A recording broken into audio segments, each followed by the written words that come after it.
Good morning, everybody. Uh, a very warm winter good morning. Best wishes from our side. As you know, that we have organized this session to listen to a great researcher of the country nowadays, Professor Akhlaq Ahan Sahab. And this particular event, which is named as Cafe Culturalis, was conceptualized last year by the students of our literary and cultural wing, which is called as a SPARC, Society for Promotion of Art and Culture, which is a student wing looking after the literary and cultural events and activities in the college campus of Karim City College. And it is also supported and jointly organized by the postgraduate department of English, Karim City College. So as audience, we have here the students of the English department, and the students who are associated with the literary and cultural activities of SPARC in the campus. We also have a few teachers from different departments, like Sandhya ma'am is here, Ashok Das sir is here. We also have a few students from the history department. So on behalf of all these students, on behalf of all these participants, we very heartily welcome our resource person today. And also, on behalf of our management, the college management of Karim City College, the staff and non-teaching staff and the teaching staff of the college, हम सब लोग मिल करके professor अखलाक आहन साहब का दिल की गहराइयों से इस्तकबाल करते हैं. A heartiest welcome to you, sir. जैसा कि we know that this particular event is dedicated to sensitize our student folk, the youth brigade of this country, regarding the rich cultural legacies across the globe, the rich cultural heritage across the globe, ताकि वो हमारी दुनिया की universal brotherhood के concept को लेकर के दुनिया की जो बेहतरीन सकाफती और तहजीबी, I mean literary, cultural, civilisational जो कोशिशें दुनिया की में हुई हैं, इंसानों की तरफ से हुई हैं, उसके प्रति वो आगाह हों, उससे वो वाकिफ हों. So that is the idea basically, to sensitize our students. And as you know that the topic of today has three different dimensions. It has Sufism from the side of Rumi. It has the great Silk Route, the great trade and cultural route of the world. And it also has the involvement of our Indian subcontinent. The Silk Route, जिसको हम लोग उर्दू में और पर्शो Arabic dictionary में शाहराह रेशम कहते हैं, दुनिया का एक बहुत ही अहम तरीन रूट रहा है हमेशा से. शाह बादशाह से एसोसिएटेड वर्ड है, आप जानते हैं, और राह इज रास्ता.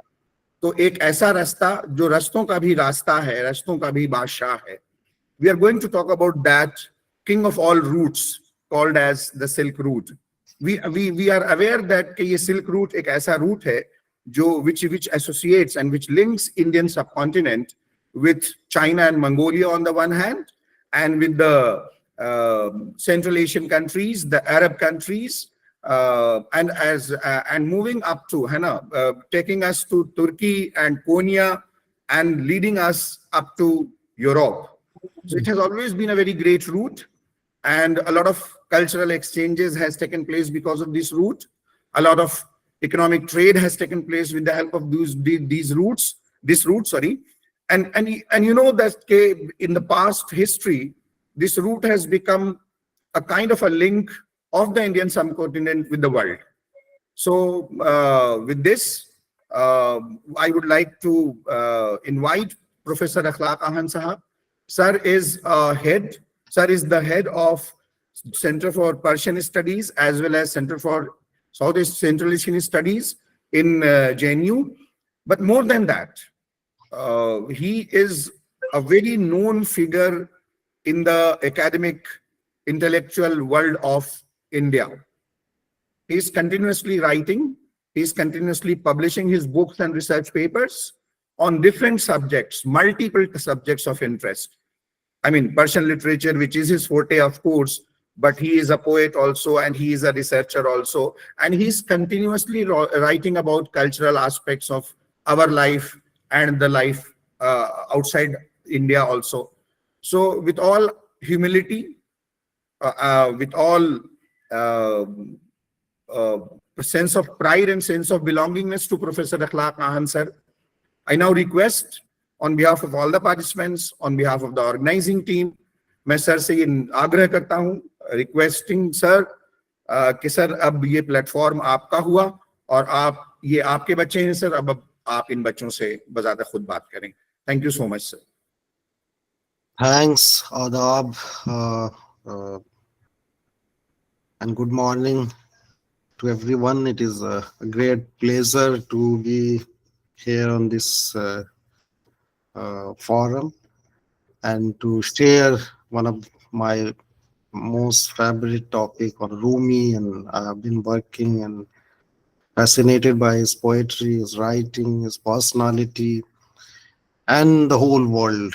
A few years back, in 2008, around 400 international conferences were organized to commemorate his 800th birth century, and UNESCO had organized it. So he is a globally very popular poet, writer, thinker, a Sufi, uh, and we know him. But I would like to, in the beginning, just start with one of his couplets in his Masnavi, and as Professor Yahya Ibrahim Saab uh, told us that he is one of the personalities who facilitate connecting people, civilizations around the world. And he says that तो बराए वसल करदा Namti ne baraye fasl karda namati, means, oh human being, you are here in this world to connect people, to facilitate the connection, the love among the people, and not to separate people. So this was the masses, and this is also required in was required in his age, in his era, and even today and tomorrow. The world needs it, the love and affection among themselves. Uh, First of all, briefly, I would like to uh, introduce him and his life stories. As you know, that he was born around uh, the end of November 1207 in Vakh.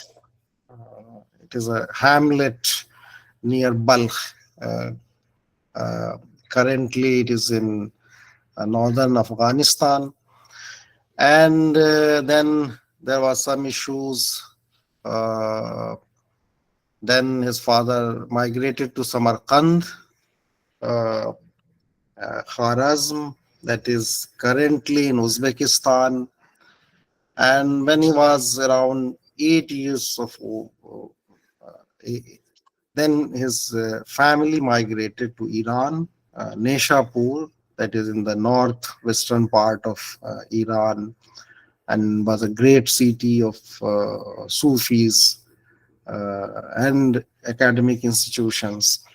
So there he met a great Sufi of that time and all time, Fariduddin Attar. And Fariduddin Attar could foresee the spark in this child, and he also gifted one of his book to him. Then his father traveled and migrated to the Anatolian peninsula, that was the eastern Roman part, and settled finally in Kunia, where Rumi lived. And he is called Rumi because he was living in, and that part of the world was known as the Eastern Rome. and that's why his name is Jalaluddin Muhammad Balkhi, because he was born in Balkh, and he is popularly known around the world as Rumi. And his father was known as Sultanul Ulama, means the king of ulama, or the scholars. He was a great scholar. And by the time his father passed away in 1231, uh, Rumi himself uh, uh, became a great scholar. And he was teaching there, and he was popular among his students, a scholar around the country and internationally. Then, in his late 30s, around 1240 to 44, he confronted a mystic whose name was Shams Tabriz. And this confrontation, this was a mystic confrontation, and there is a story also, and that changed his whole life. And from being a mere scholar, a teacher, a writer, he became a mystic and a poet. A hidden poet uh, uh, uh, came out of him, and he totally devoted to that. And he was in the company of Shams Tabriz for around 2 years, from 1244 to 46. And after that,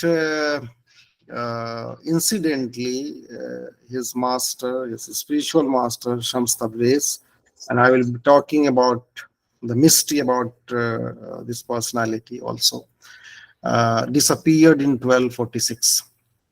And that separation uh, brought a great agony, the spiritual agony, and then the psychological agony to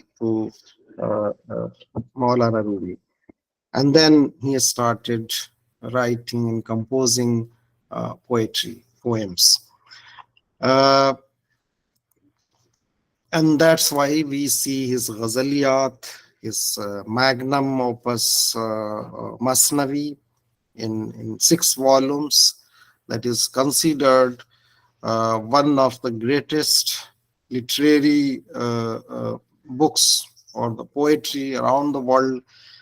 And within the mystic tradition or Sufi tradition, it is believed that this work of Maulana Rumi basically theorized Sufism.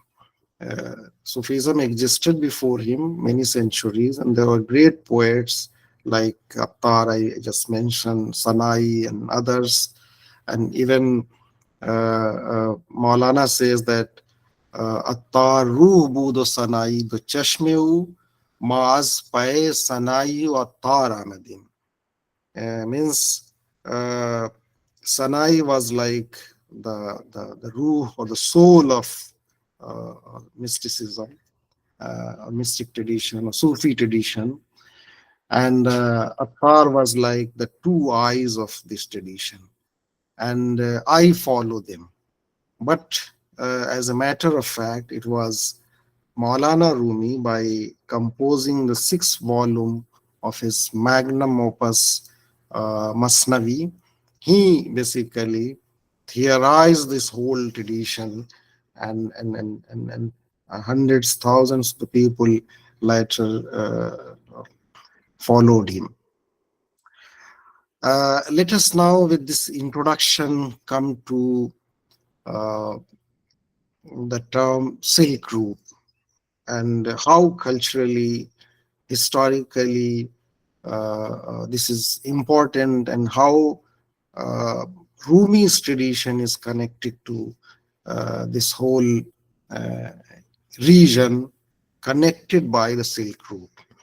As we know, and it was just mentioned, that Silk Route uh, emanated from uh, China, and connected this whole region of Central Asia, Indian subcontinent, Iran, and the Eastern Rome, and to up to Istanbul, or the whole region, this from China to that region.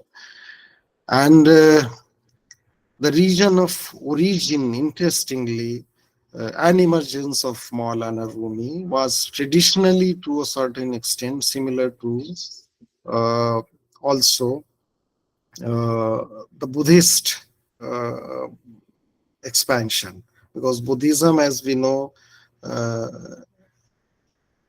born in Indian subcontinent in India and was propagated in Central Asia and China and Eastern Asia. Uh, uh, and similarly, Maulana, as we know, he was born in Afghanistan and later shifted to Kharazm and that area. Uh, and that area, like the northern and southern routes of the Indian subcontinent, the old road to Bactria, and passes way through the mountain valleys of northern contemporary Pakistan. Maulana's spiritual and philosophical impact centers developed distinctive uh, uh, spiritual cultures and played a great role in trans-regional exchanges. This term, Silk Route or Silk Road, uh, as we know, uh, the Trans-Asian Overland Network, uh, it is, uh, and it includes the various primary arteries. It is not one route. There are many arteries and sub-routes and secondary capillaries used for a range of commercial and cultural exchanges. And I always say that even the North Indian, particularly the northwestern Indian region, was more connected to Central Asia than to the South India, uh, and because of this Silk Route. So this was the importance of this whole region. Uh, then uh, we know that uh, roughly this road extends from Rome to China, which includes Western and Eastern Central Asia, modern days newly independent republics, that includes Kazakhstan, Uzbekistan, Kyrgyzstan, Tajikistan, Turkmenistan, and then Afghanistan. Uh, uh, and these are known as the Soviet Turkestan. During the Soviet period, it was known as. These routes, though sometimes not well defined or fixed routes, were utilized for spiritual and religious interactions, cultural relations, commercial exchanges, and political and military expansions. Therefore, though Silk Route commonly linked with sumptuous exchanges of commercial commodities in the region, but its cultural, historical, and socio-political importance has been equally significant throughout the ages, and still it is today very important. The looking at the relevance of Rumi's message and philosophy and its impact and legacy in historical context will be interesting. Uh, Rumi's, and one thing I would also like to mention here, that this term Silk Route or Silk Road was first used uh, by Ferdinand von uh, Richthofen. He was a great German scholar uh, uh, and geographer as well. He termed this trans-Asian overland network as Silk Route or Silk Road in the late 19th century. So I also wanted to underline this term as how it started being used. Uh, then Rumi's poetry and Silk Route, how it is connected.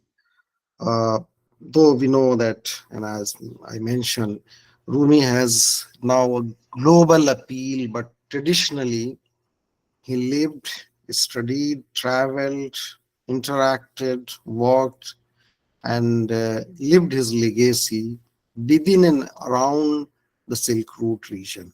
He is rightly considered the cultural icon of many nations of the region besides Turkey, where he settled. He was born in the northern Afghanistan, Baksh, Balkh. Incidentally, I visited that area, a major center of learning for centuries. Uh, since thousands of the year, recently they celebrated 5,000 years of the establishment of Balkh. Uh, and Fortunately, I was also part of that project. It was brought up in a book form. Uh, and earlier, it was the center of Mithraism. Then it became the center of Zoroastrianism. Then it became the center of Buddhism. Then it became the center of Islam and Sufism. So during different periods, it has its own role in enriching civilizations and traditions. And it was also a major center of learning for centuries of scholars. And as a child, Maulana Rumi traveled uh, along with his father through Iran to Baghdad, that is in contemporary Iraq, and Damascus, that is the uh, capital of contemporary Syria, Arzinjan, Larenda, and to finally to Konya, that is in Turkey, and he settled down there. And his last resting place is that city, where he finally settled down during the period of Seljuk Sultan, or the Emperor Alauddin Qayaqbad. Uh, it was the period of declining Seljuk uh, Empire. So that was restricted to this area. And then that was, and it was basically the Eastern Roman area, and that's how he was known as, and Indian, he is known as Rumi, the person from the Rome. He grew up under the guidance of his father, Bahauddin Balad, who was known as Sultanul Ulama, and he was a great scholar and Sufi of that era. Besides, he also studied at uh, Aleppo, uh, and that is Halab, and Damascus or Damashq, where he first encountered his great friend and uh, spiritual guide, Shamsuddin Tabriz, to whom he had dedicated his collection of Ghazaliyat as Diwan Shams Tabrizi. His Diwan is known as Diwan Rumi, but it is the name is attributed to his spiritual master Shams Tabrizi. So it is known as Diwane Shams Tabrizi. His second encounter with the mystic at Konya is surrounded with mysteries, and many stories are narrated about it, which nonetheless changed the course of his life. Even the place of origin of Shamsuddin Tabriz is also not known. Different scholars have different opinions. And Generally, since Tabriz is associated with his name, uh, Tabriz is a city in Iran. Uh, Last year, I happened to visit that place, and it is also a great city of knowledge and poets like Balkh. And that's why he people say about him he was Tabrizi. But many scholars believe and have their own opinions. For example, there is one Orientalist, J.P. Brown, and he writes in his book Darwishes and calls him Kalandari, a wanderer, Darwish or Sufi. While according to H.A. Rose, uh, he is another expert on Sufism, that he was probably an Indian origin, Shams Tabrizi, and who himself identified him as the Shamsuddin Tabriz of Multan. So there is another Sufi called, and according to Rose, he was that person, a great contemporary saint who got the sobriquet of Tabriz. Tap means heat, Riz yani pouring. The one who used to pour heat, or because of some incident, it was named. So because he brought the sun closer to that spot, that is associated anecdote with the Shamsuddin uh, Tabrizi Multani. There is another scholar, Rassi Guven. Uh, he supports this view, and he states that his father was Khawan Alauddin, who was an Indian and a new convert to Islam, and his name was Govind, a Sanskrit word, we know. But according to Tazkir-e-Daulat Shahi, a great Tazkira, hagiography of poets, he belonged to the family of Buzurg Umid, which ruled Alamut, that is in eastern Iran, a place near Qazvin. That is also a very old city and area. Um, in 2015, I was there as visiting professor in Qazvin and stayed there for 6 months and traveled extensively in this whole area. That is very interesting. Uh, but his father secretly sent him to uh, uh, pursue education in Tabriz. And that's why he is known as Tabrizi, where he stayed for a long period and thus known as Tabrizi. So these are the views of different scholars. Uh, though Shams Tabrizi popularly believed as a mere wanderer Darwish, uh, but it is historically not correct. He was a great scholar and he has written books. His famous book is uh, known as Maqalate Shams Tabriz. Uh, uh, and it was edited by the son of Maulana Rumi, whose name was Sultan Balad. Nonetheless, Rumi's first Sufi guide was uh, Sayyid Burhanuddin Tirmizi. Tirmiz is also in Central Asia, and Shamsuddin Tirmizi is a great known scholar in the Sufi tradition. Uh, and he was also friend of his father. So he was the first one uh, to guide him towards Sufism. Uh, but the total uh, engagement with his Sufism uh, happened with Rumi after he encountered Shams Tabrizi. Beside these two personalities, the two close associate of Maulana Rumi were Salahuddin Faridun Zarin Kub and Husamuddin Chelebi.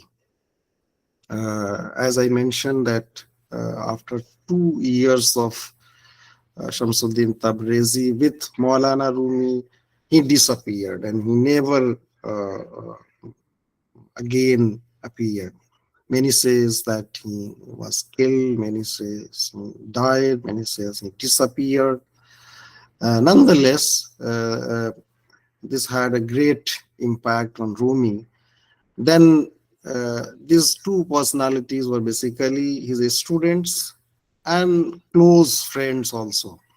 So when you read these volumes of Maulana Rumi's Masnavi, these are divided into 6 volumes. The early 2 volumes are dedicated to Salahuddin Fatih Zarin Kub, and the rest of the 4 volumes are dedicated to Hosamuddin Chelebi. So the latter was the inspiration for the composition of Masnavi, and therefore it is also known as Hussam Nama.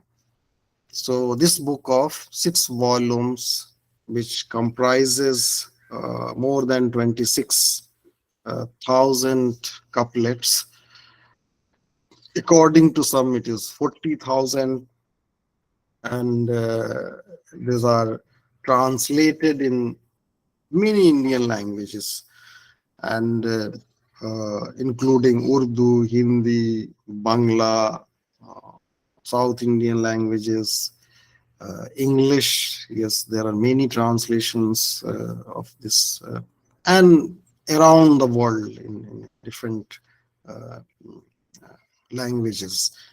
And in a way, it has impacted on uh, uh, all literatures of all languages in Indian subcontinent, uh, including Hindavi, including like poets like Jaisi, Kabir, Qutban, Ranjan, uh, Khusro, uh, even Tagore, Iqbal, who is known as the second Rumi, and many poets, and even the neo-religious. I will come to that.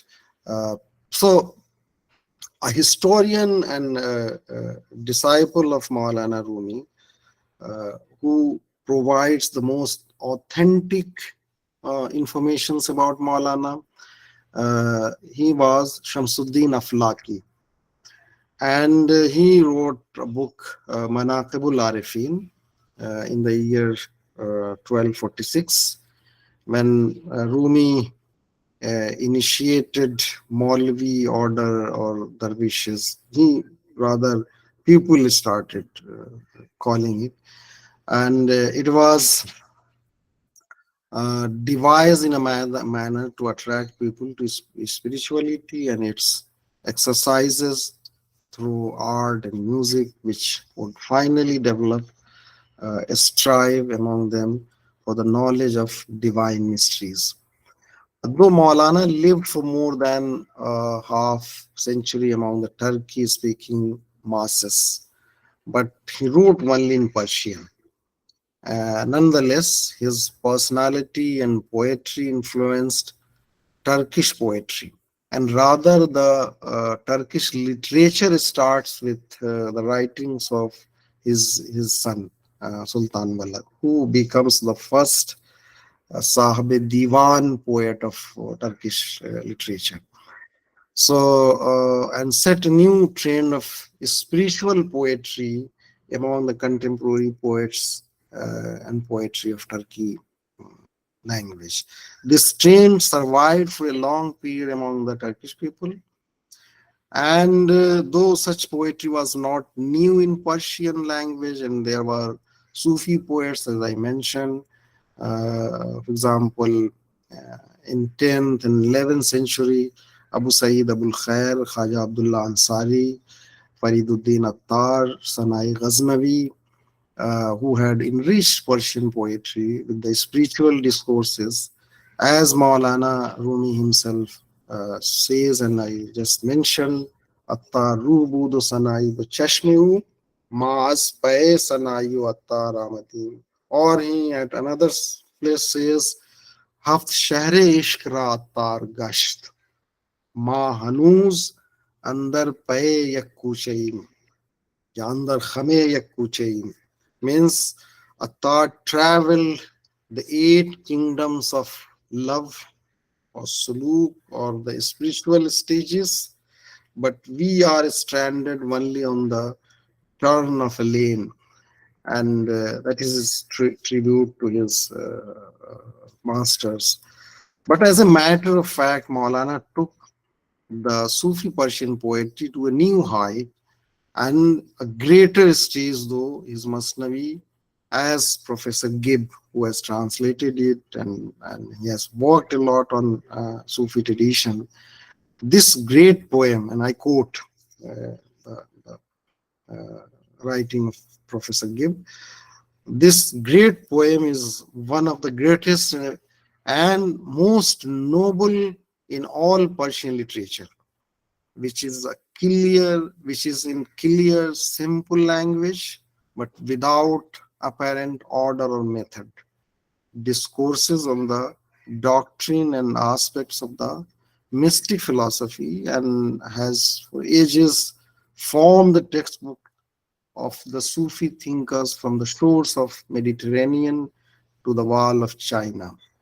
Professor Nicholson, who translated this poetry, uh, uh, uh, who indeed open up the ocean of Masnavi discourses to the English readers, goes on to say the Masnavi represents the saint not only as a mirror of reality, but also a person is invested with divine authority and power, an indispensable guide on the way to God, a physician who can diagnose and cure diseases of the soul, a preacher of truth, and teacher of law, the law of reverent obedience through which heaven was filled with light and the angels become pure and holy. And I would like to here underline one very interesting fact that, as we know, there are many orders of or silsilas of Sufis, like Chishtiya, like Shattariya, that is in Munir Sharif, or Chishtiya from Ajmer and many places. There is one very popular tradition also in India, is Naqshbandiya tradition, that uh, has its origin in Bukhara in Central Asia. And the Sufis of Naqshbandiya Silsila used to read and explain the followers this Masnavi.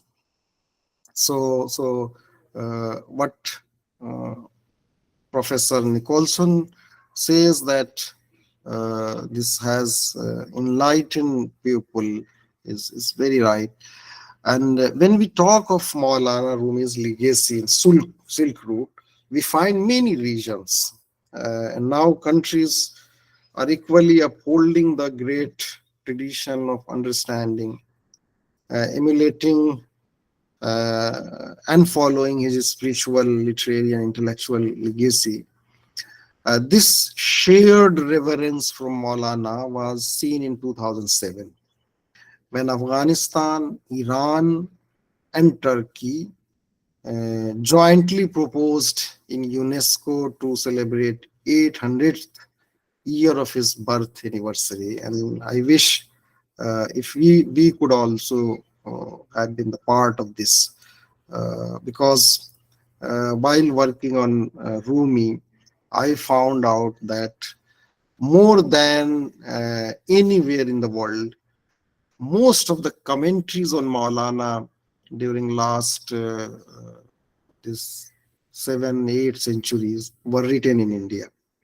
Only 45 only in Persian, and in many other languages. So we equally inherit his tradition, and as I mentioned, it has impact on all Sufi Bhakti poetry of our country. This uh, shared reverence for Maulana was seen in 2007 when uh, yes, this was followed by grand national programs in all three countries, besides hundreds of seminars in these countries and around the world. According to Sipah Salar, Maulana Rumi had the opportunity to interact with all venerated scholars and Sufis of his era, which includes like Sheikh Muhyiddin Akbar. He is known as, popularly known as Ibn Arabi, and he is the propounder of one of the two major Sufi philosophical tradition that is called as Wahdatul Wajud. And I should mention that it is a similar idea like our Vedant. Uh, so it is a very interesting philosophical debate. And Maulana Rumi had interactions with him. Rather, he was like his student. Sadruddin Hamavi and Sheikh Usman Rumi, Sheikh Awaduddin Kermani, Sadruddin Punavi. These are the great names in the Sufi traditions. But the greatest legacy which connects beyond this and broadens this inheritance of the great legacy is his poetry in Persian. And I would also like to underline that during that period and until uh, uh, 18th century, rather 19th century, mid of the 19th century, Persian used to be the lingua franca of whole Asia, from China to Indian subcontinent to Central Asia to Iran to other parts of Asia, and even with the Europe. And it was rather replaced by English. So you know that in 1835, Lord William Bentinck uh, replaced Persian with newly born Urdu, and then after 1857 by English. So he knew that Persian is a great language, it is a lingua franca of this whole countries. So he did it anyway. Uh, so, but the yes, and he himself says that Parsi go garche tazi khushtarast, ishq ra khud saz zabane digarast. That expressed in Persian, even if Arabic may be a superior language, love will find its way through hundreds of languages to get articulated. And this is what he has hinted about the popularity of Persian language, and how it was connected with the local languages. Even all these modern Indian languages, we know, has the influence of Persian language, literature, uh, Hindi or Marathi or Punjabi or Urdu or many other languages, has deep influence of Persian language and literature. Even the word Hindi is Persian, or Hindustan or Hindu even is the Persian word. And then Punjab or Punjabi is a Persian word. And like many we use in our own languages. That is the reason why Maulana has been an iconic persona uh, uh, uh, in all Persian speaking countries. And a special bond has been established with the region. Maulana's contemporary and great Persian poet Sheikh Sadi, we know, who wrote Gulistan and Bostan, and he has been popular in India, and his books are the part of the textbook until today. So revered him, and he was his contemporary and paid profound tribute to him. Uh, in our country, similarly, Jami, a great poet, had written extensively on Masnavi and was a great follower of Maulana. Manqabatul Arifin mentions that once the king of Shiraz, Shamsuddin, wrote to Sadi asking him to send a sophistic ghazal which could be spiritually stimulant for him. So Sadi, instead of sending his own ghazal, sent him a ghazal of Maulana Rumi, and which had become very popular among the qawwals of that time. The king was so inspired that he not only organized gatherings of Sama to sing the ghazal, but also sent Sadi to see Maulana and sent his regards to the poet. And the influence of Maulana Rumi could easily be sensed in the poetry of the later poets like Hafiz, like Haju, like Shah Nematullah Wali, like one poet in our region, Bu Ali Shah Qalandar. And I must say that Bu Ali Shah Qalandar was his direct student. He stayed with him for 2 years. And many others. Today, he is taught in all schools, colleges, and universities of these countries and now around the world. And some of the finest scholars of Masnavi during the modern times have come from the Persianate world, like Badiuz Zaman, Feroz Anfar, Jalal Naini, Professor Shabzwari, Dr. Abdul Karim Surus, and many others. Besides, Rumi is sung by both folk and formal musicians in this part of the world. And in our Indian subcontinent, Khalifa Abdul Hakim, Shibli, uh, and others are the scholars who wrote about it. Uh, Now I will come to uh, how we are connected. Indian subcontinent is connected with Maulana Rumi. As a matter of fact, bearing Sultan Walad, the son of Maulana and Ahmad Rumi, one of his students, no valuable commentary could be written in on Masnavi till 16th century, when the poets and Sufis of Herat school, now in Afghanistan especially, led by the great Sufi poet Abdul Rahman Jami and Mullah Yaqub Charkhi, wrote commentaries. And Mullah Yaqub Charkhi was from Kashmir, and later this tradition traveled to the Indian heartland. Around 40 extensive commentaries are written only in Persian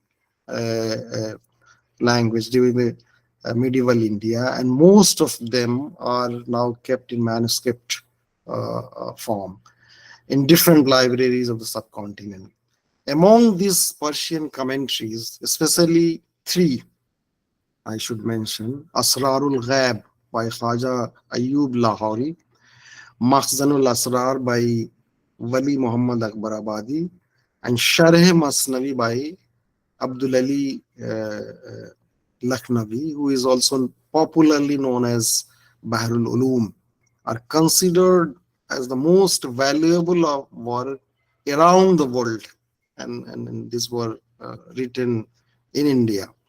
Equally, a large number of such commentaries and tradition are done in Urdu, Hindi, Sanskrit, Bangla during the last 200 years, and many of them are very popular among the admirers of Rumi. Similarly, innumerable commentaries and translations are also done in other regional languages of the subcontinent. Many poets have written Masnavi in Urdu following the style and content of Maulana Bahrul Ulum. In addition to these commentaries and translation, books and articles on the life, philosophy, and legacy of Maulana Rumi is available in these languages. Rumi himself had imbibed deep influence of India and Indian tradition and was in close contact with some of his Indian contemporaries, including his Sufi student Bu Ali Shah Qalandar. And he says in his Masnavi, even this Bakhtiyar Kaki and these Sufis of Chishtiya tradition were in his contact. از کلیلہ باز خاں ان قصے را وندراں قصہ طلب کن حصے را. Maulana Rumi says, read again the stories of Kalila or Damna, that is Panchtantra translation, and derive substances for your own enlightenment. So he hints that how he had studied Indian text, the poets and saints of Bhakti tradition, as I mentioned, and Sufis of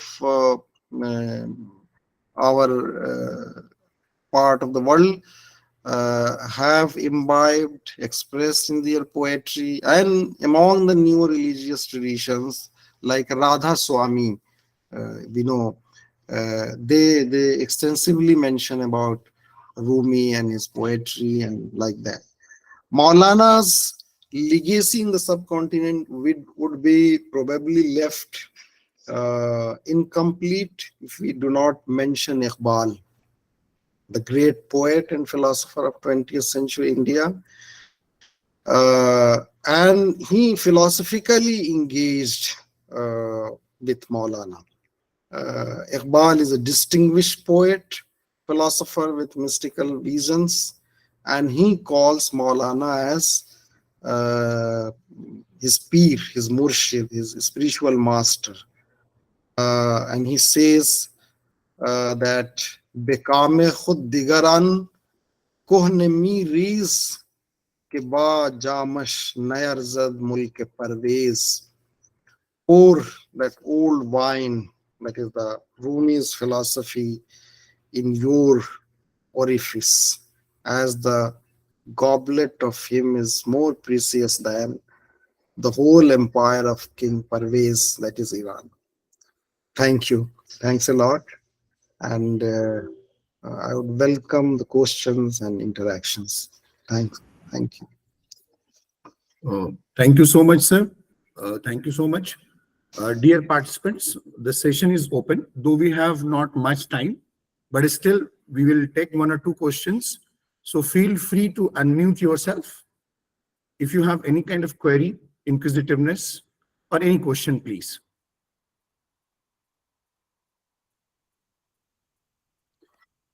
Good morning, sir. Ji, please. My name is Tanveer. I belong to the Department of Political Science in Karim City College. And sir, I want to know just that what inspired you, that who or what the theory of which person, like whom, that you continued to this side, this field.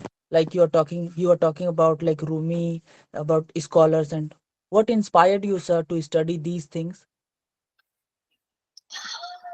Um, since, as you know, that I am a student of Persian literature, and if you are a student of Persian literature, like if you are student of English, you have to read Shakespeare, Milton, Byron, and like that. So similarly, being a student of Persian, I read Maulana Rumi's, and then I was in love with him, and then I started uh, searching some new aspects which are not done. So that's how I started writing about it and working on it. Thank you. Anyone else? Any other question, please? All right. Thank you so much, sir. I had Persian in my BA days at Aligarh, Yeah, and after that, I pursued my interest in Persian. But listening from a Ustad of Persian, these beautiful couplets recited by you was a great thing for me, because बहुत अरसे के बाद कभी आजरमी दुख्त सफवी और तारिक साहब से सुना था, अब आपके मुंह से सुन रहा हूँ। बीच में किसी उस्ताद की जुबान से फारसी शायरी और फारसी के बारे में इतना सुनने को नहीं मिला। तो it was personally a great day for me, but more than that, it was a great day for all of us, all the participants here, because this 1 hour lecture has, frankly speaking, sir, increased our spiritual thirst more. Because जिस तरीके से आपने, the way you have basically touched and hinted upon various topics and various subjects, right from Rumi's legacy and all that, to Shahir Resham, and lastly the link of India with Rumi, और खास करके the way you talked about Wahdatul Wajud and the Vedantic philosophy.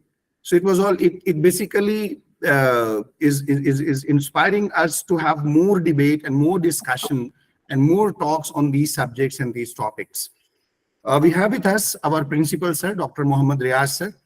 मेरा और रियाज sir का यही समझौता हुआ था, because today we were having a lecture at 11 o'clock itself, and शायद आप जानते होंगे सर, Professor आफ्ताब साहब from JMI, Commerce and Management Studies, Professor Aftab from JMI. He was also addressing our management students. So sir was there to welcome him, and we planned that sir will be here to express and to propose his deep sense of gratitude and thankfulness towards you. So I welcome our principal sir, Dr. Professor Mohammad Riaz sir, to propose the vote of thanks. Dr. Mohammad Riaz sir. Thank you, Yahya. Honorable Professor Akhlaq Ahan,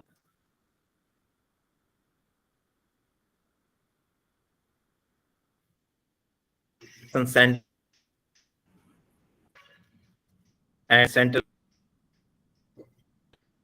PG Department of English, all faculty members, and my dear students. सबसे पहले मैं आज के हमारे resource person professor अखलाक साहब का मैं college management और अपने तमाम स्टूडेंट की जानिब से सर आपका बहुत बहुत शुक्रिया अदा करता हूं कि आपने बहुत ही कीमती वक्त ही नहीं दिया, बल्कि मैं आपका लेक्चर सुन रहा था। बहुत जमाने के बाद एक बहुत ही अच्छा लेक्चर सुनने का मौका मिला। प्यारे स्टूडेंट्स, अभी सर जिस तरह की बातें कर रहे थे, Rumi, the silk route and Indian subcontinent, तो आज इंडिया में हम समझते हैं कि रूमी साहब का कंडीशन या उन्होंने जो रास्ता दिखाया है, या उनके जो कारनामे हैं, खास करके सूफीज़्म में, और जिस तरह से सर ने जो बातें रखी, चाहे वो डिफरेंट सिलसिला मुजद्दिदिया, चिश्तिया, अमजदिया सिलसिला जो कंट्रीब्यूशन है, जो जो जो आज इंडिया के जो की आज सबसे जरूरत है, इसने इसके बहुत बहुत, और साथ जिस तरह से पर्शियन, हिंदी, उर्दू में मौलाना रूमी का जो कंट्रीब्यूशन रहा, और उसको भी जिस तरह से आपने बड़ी डिटेल से बयान किया सर। अभी प्यास मेरी जगी है। हम समझते हैं कि ये लेक्चर थोड़ा बड़ा लंबा होना चाहिए था, لیکن چونکہ وقت کم ہے، لیکن سر آپ نے ایک اتنا تو ہے کہ ہمیں جھنجھوڑ دیا ہے کہ مولانا رومی جو ہے وقت کی ضرورت ہے اور ہمارے اسٹوڈنٹ کی ضرورت ہے، پریزنٹ جو انڈیا کا جو سینیریو ہے ان کی ضرورت ہے. جس طرح سے آپ نے پیش کیا اس کے لیے میں آپ کا بہت بہت شکر گزار ہوں. اور خاص کر کے ہمارے یہاں spark society for promotion of art and culture اس طرح کے جو لیکچر آرگنائز کرتے ہیں، اور خاص P G department of English دونوں مل کر کے جنہوں نے کیا ہمارے بچوں کے لیے کیا، اس کے لیے میں آپ کا بہت بہت یحییٰ صاحب شکر گزار ہوں. اور ہم امید کرتے ہیں کہ یہ سلسلہ آگے بھی قائم رہے گا تاکہ ہمارے بچوں کے بیچ اتنے بڑے بڑے اسکالرس کے ساتھ بلا کر کے جڑنا ہمارے لیے تھوڑا مشکل ہو رہا، بٹ یہ آن لائن اور کہیں کہ کورونا کا یہ بون جس کی وجہ سے ہم سب اتنے بڑے اسکالر سے بہت آسانی کے ساتھ جڑ جاتے ہیں، اور اتنے امپورٹنٹ جو وشے پہ جو باتیں ہو رہی تھی اس کے لیے سر میں آپ کا شکریہ ادا کرتا ہوں. ہم امید کرتے ہیں کہ آپ کا لیکچر ہم دوبارہ پھر سنیں گے. شکریہ سر. انشاءاللہ سر، انشاءاللہ. جیسے میں نے کہا کہ سر کے لیکچر نے بہت سارے اور پیاس بہت ساری جگائی ہے، اور بہت سارے ٹاپکس کی طرف اشارتاً سر ہنٹ کرتے چلے گئے ہیں.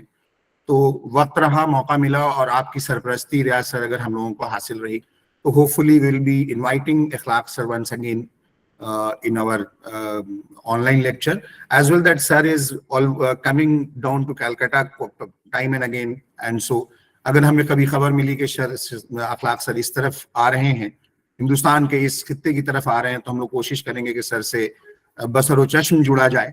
تو بہت بہت شکریہ سر، ہم تمام لوگوں کے شکر گزار ہیں. Extremely grateful to all our teachers, professor Fakhruddin صاحب، سندھیا میم، احمد بدر صاحب، پرنسپل سر کے بھی بہت شکر گزار ہیں کہ سر آپ جڑے اور آپ نے اس طریقے سے ہماری کوششوں کو بھی سراہا. So thank you all, thank you audience, thank you dear students. Will be meeting soon once again. Thank you.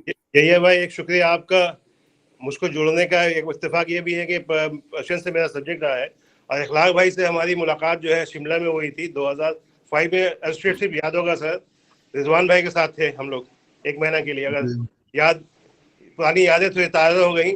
Us time بال اتنے یہ نہیں تھے، زلف بہت زیادہ کھس گیا ہے. ہاں ہاں. اور اخلاق بھائی جیوگرافی کے اسٹوڈنٹ رہے ہیں ریاض سر، بی اے میں اخلاق صاحب نے جیوگرافی پڑھی ہے. جی ہاں، میرا پیپر جو تھا وہ جیوگرافی تھا، اور پرشین ایک آپشنل پیپر تھا. تو طارق صاحب ہمارے ابھی استاد تھے، سید طارق صاحب،